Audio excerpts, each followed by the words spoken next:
नमस्कार, मैं हूं दिशा डटारिया और आप देख रहे हैं एफएम न्यूज बुलेटिन की शुरुआत करेंगे बड़ी और अहम खबरों के साथ। उत्तर प्रदेश विधानसभा चुनाव को लेकर आज दिल्ली में यूपी बीजेपी की कोर कमेटी की बैठक होने जा रही है। बैठक में बची 27 सीटों पे उम्मीदवारों के नामों पर चर्चा हो सकती है। इसी के साथ संजय निषाद और अनुप्रिया पटेल के साथ भी बैठक हो सकती है। दोनों दलों के साथ गठबंधन की सीट शेयरिंग पर बात हो रही है। वहीं संजय निषाद ने साफ कर दिया है कि जिनकी पार्टी 15 सीटों पर चुनाव लड़ेगी। निषाद पार्टी के अध्यक्ष संजय निषाद भी बैठक के लिए सोमवार को दिल्ली आ रहे हैं। यहां वो गृह मंत्री अमित शाह और बीजेपी के यूपी चुनाव प्रभारी धर्मेंद्र प्रधान से मुलाकात करेंगे। संजय निषाद ने कहा है कि उत्तर प्रदेश में बीजेपी के साथ गठबंधन में निषाद पार्टी 15 सीटों पर चुनाव लड़ेगी। निषाद पार्टी किन सीटों पर चुनाव लड़ेगी, इसके बारे में आज फैसला होगा। बता दें कि इससे पहले रविवार को गोवा बीजेपी कोर ग्रुप की बैठक बीजेपी मुख्यालय में हुई थी। बैठक में अमित शाह, जेपी नड्डा और गोवा में सीएम प्रमोद सावंत के समेत कई बड़े नेता मौजूद थे। और गोवा के बाद उत्तराखंड की कोर ग्रुप की बैठक बीजेपी मुख्यालय में हुई और आज यूपी कोर ग्रुप की बैठक होने जा रही है।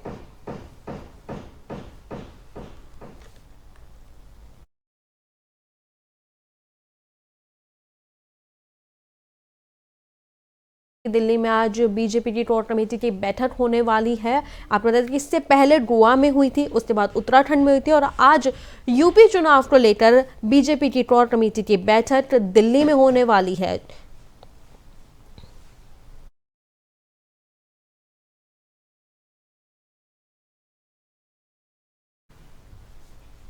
तो इस खबर पर और अपडेट के लिए हमारे सहयोगी अनिल मिश्रा जी जुड़ते हैं। अनिल जी, दिल्ली में बीजेपी की जो कोर कमेटी की बैठक हो रही है, इसमें किन बातों को लेकर चर्चा हो सकती है?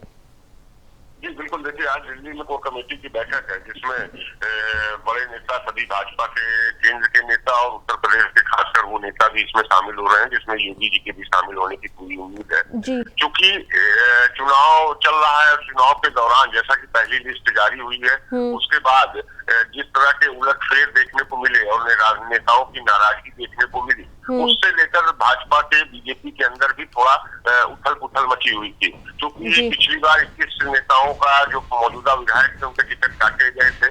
आगे भी कुछ ऐसी रिपोर्ट है कि अभी लगभग इतने ही नेताओं के और टिकट कटने की उम्मीद है, जिसमें 1-2 मंत्री की है। तो उनको कैसे बैलेंस किया जाए, किस तरह से उनको आगे साथ में जोड़े रखा जाए, इस पर भी चर्चा होगी। और उससे बड़ी चीज है कि चूंकि सहयोगी दलों का जो एक रवैया इधर 1-1.5 महीने से भाजपा को देखने को मिल रहा है, उससे भाजपा चिंतित है। जहां स्वामी प्रसाद मौर्य सहित कई एक दल अलग हुए, जिसमें सुहेल राजदेव का, राजभर जी का शुरू से एक अलग तरीका अपनाया उन्होंने और बीजेपी साथ छोड़ के वो कहीं न कहीं सपा के साथ मिले हुए हैं। तो अब 1-2 पार्टियां, खासकर अनुप्रिया पटेल और निषाद पार्टी, अपना दल, इन दोनों दलों का जो एक मौके की नजाकत को देखते हुए ज्यादा से ज्यादा सीटों को लेने की एक मांग की जा रही है, उस पर बीजेपी जरूर चिंतित है।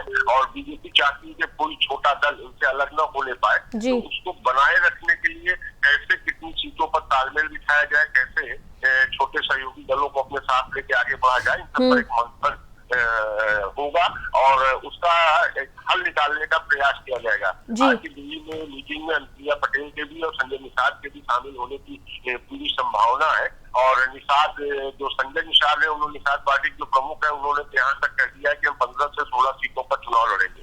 तो इस तरह कम से कम 2.5 से 3 दर्जन सीटों की डिमांड अनुप्रिया पटेल अपना दल के लिए कर रही है। तो बीजेपी को यहाँ पर ये बैलेंस बनाने में दिक्कत आ रही है कि अगर इतनी ज्यादा सीटें वो अपने सहयोगी दलों को देता है, तो वो अपने नेताओं को या जो अपने वहां पर मौजूदा विधायक है उनको कैसे मैनेज करेगा।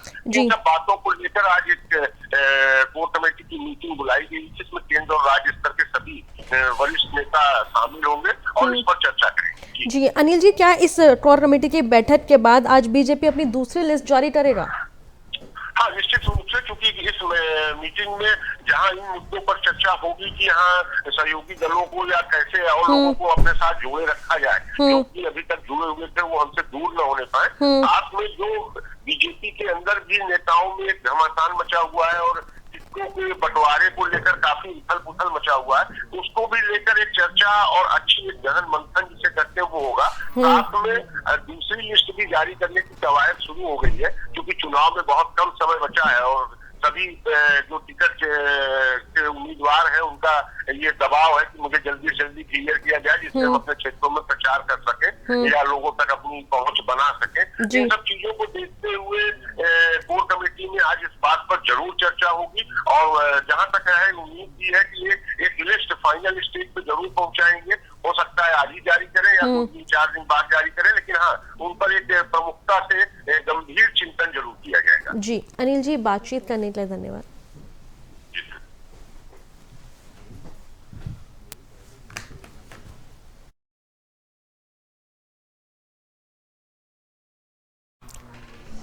बढ़ते अगली खबर की ओर। मुख्यमंत्री योगी आदित्यनाथ आज गाजियाबाद आएंगे, उनके दिल्ली जाना है। हालांकि चर्चा है कि वो गाजियाबाद में पुराना बस अड्डा स्थित कोविड लेवल 3 के संतोष अस्पताल का निरीक्षण करेंगे। इसके साथ ही मीडिया से भी बातचीत करेंगे।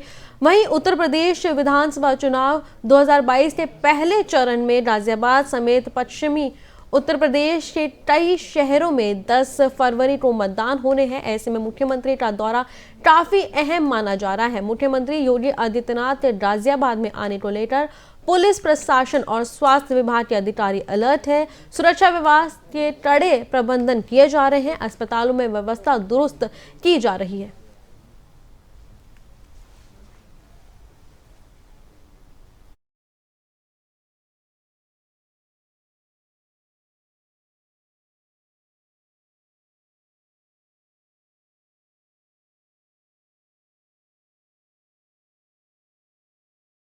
विधानसभा चुनाव के पहले चरण के मतदान के लिए महज कुछ ही दिन का समय बचा है। इसी बीच प्रगतिशील समाजवादी पार्टी के अध्यक्ष शिवपाल यादव ने बड़ा बयान दिया है। शिवपाल सिंह यादव ने कहा है कि उनकी पार्टी समाजवादी पार्टी के सिंबल पर चुनाव लड़ेगी। उन्होंने कहा कि उनकी पार्टी का नया चुनाव चिन्ह मिल गया है, लेकिन समय कम होने के कारण वो जनता को इसके बारे में नहीं बता सकते हैं। लिहाजा पार्टी के प्रत्याशी एसपी के सिंबल पर चुनाव लड़ेंगे। और शिवपाल सिंह यादव ने कहा है कि पार्टी प्रत्याशी एसपी के सिंबल पर चुनाव लड़ेंगे। असल में हाल ही में एसपी और पीएसपी के बीच चुनावी गठबंधन हुआ है, लेकिन अभी तक सीटों के बंटवारे नहीं हो सका है। वहीं शिवपाल अपनी पार्टी के लिए ज्यादा से ज्यादा टिकट मांग रहे हैं। वहीं चर्चा है कि शिवपाल अपनी जसवंत नगर की सीट अपने बेटे अंकुर यादव के लिए छोड़ सकते हैं, जबकि वो किसी दूसरी सीट से चुनाव लड़ेंगे। वहीं शिवपाल सिंह यादव ने कहा है कि बीजेपी को पहले से पता था कि रैलियों पर प्रतिबंध लगने वाला है, इसी के चलते उन्होंने पहले रैलियां की और अब वर्चुअल रैलियां कर रहे हैं।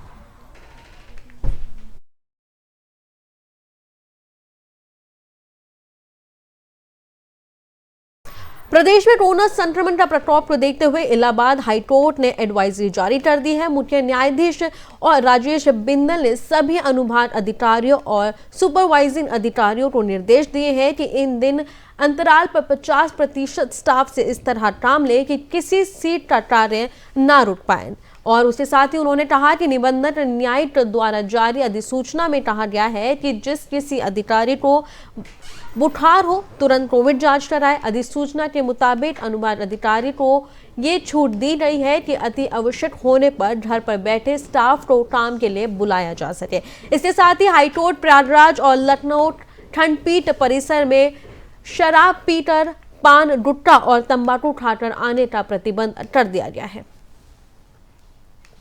आपको बता दें कि हाईकोर्ट ने ये बात कही है कि किसी को भी अगर बुखार हो तो उससे तुरंत कोविड का टेस्ट कराया जाए और उन्हें इस बात को कहा है कि अगर किसी को घर से बुलाना पड़े तो बुलाकर काम कराए, लेकिन काम रुक ना पाए, इस बात का पूरा ध्यान रखा जाए।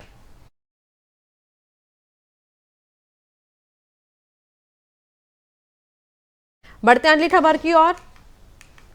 अगली खबर, मशहूर कथक नृत्य पंडित बिरजू महाराज का निधन हो गया है। दिल का दौरा पड़ने के बाद पद्म विभूषण सम्मानित 43 साल के बिरजू महाराज ने रविवार रात अंतिम सांस ली है।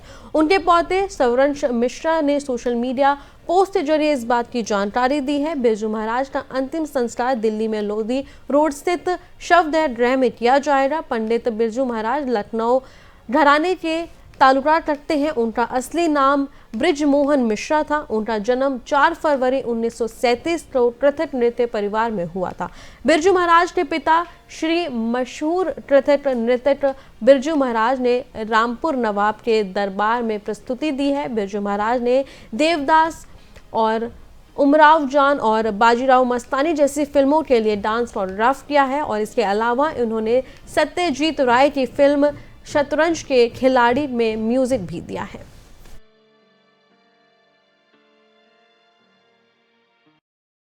पूरे प्रदेश में इस वक्त घने कोहरे की चपेट में है। दूसरी तरफ नशरत की तरह चुभने वाली बर्फीली हवाएं हड़कंप पा रही है और कोहरे और हवाओं ने मिलकर धूप को बेअसर कर दिया है और दिन के पारे को एकदम से गिरना शुरू कर दिया है। दिन का तापमान सामान्य से 9 डिग्री तक नीचे चले जाने से बरेली सबसे ठंडा रविवार को रहा और आपको बता दें कि अधिकतम तापमान 11 डिग्री दर्ज हुआ है जबकि न्यूनतम पारा 8.6 डिग्री रहा है। मौसम वैज्ञानिकों की माने तो फिलहाल ऐसे ही हालत रहने वाले हैं। वहीं मौसम विज्ञान केंद्र ने पूर्वी और पश्चिमी उत्तर प्रदेश के लिए येलो और ऑरेंज अलर्ट जारी कर दिया है। पूरे प्रदेश में कहीं अधिक घना कोहरा रहने और कोल्ड डे का आसार है।